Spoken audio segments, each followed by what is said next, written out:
I'm Mandem. Welcome back to Mandem Academy. It's your favorite educated hoodman, KG. You already know what it is. Today we're going to be learning about monomials. So let's break this word down and figure out what it means. Because my 10th grade teacher for math, he was big on breaking down words and command of English and all this stuff. So let's break it down and see. So mono, what does the suffix mono in the English language mean?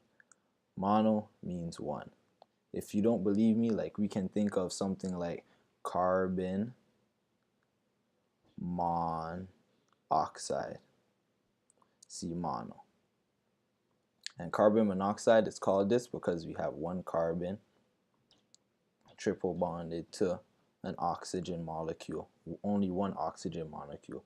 That's what the mono part stands for. So we don't teach chemistry here at Mandem Academy. Maybe not yet. Maybe in the future we'll be teaching chemistry because I know a little chemistry, but not for right now. This is just an example of something common that you hear mono in. So with respect to math, what is a monomial? So a monomial will be something like 4x to the power of 5. That's a monomial because we only have one term here. This is our one term.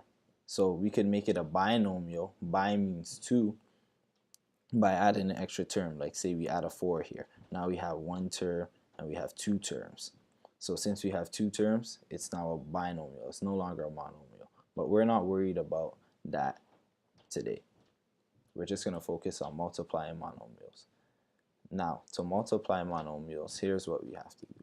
Say, for example, we have this.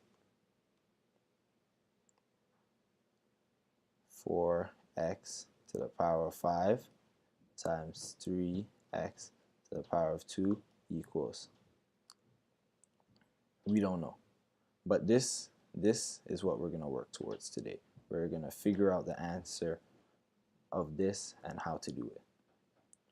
So let's do it step by step. Hopefully you remember your exponent rules. So if you see something like this, if you see 3 to the power of 4 times 3 to the power of 2, what would that equal? You have the same base, so you keep the base, so 3, and then 4 plus 2 is 6, so you'd add that. So similarly, we can sub out 3 and make 3 a variable. So let's say a to the power of 4 times a to the power of 2 would equal a to the power of 6. This is also going to be a key thing we're going to use today to solve. So here's our first question that I'm going to ask you guys is this. So if we have x to the power of 5 times x to the power of 2, what would that equal? So we have our same base. We have an x here and we have an x here. So we just have to add up the exponents because we'll multiply it. So we can take the x and then we can say 5 plus 2 that equals 7. And yes, the answer would be x to the power of 7. So now we can look at a different question. If we add, say we add a 4 in front of here. And we multiply it by the same x squared. What would we get? So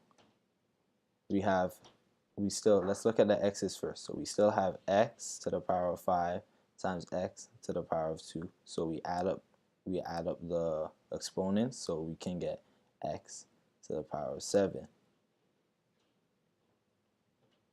But since we now have a 4, we have to multiply it by 4 as well. So we bring the 4 over and multiply it by 4. So that would be our answer. So lastly, we can continue by adding a coefficient to here as well. So we can go 4x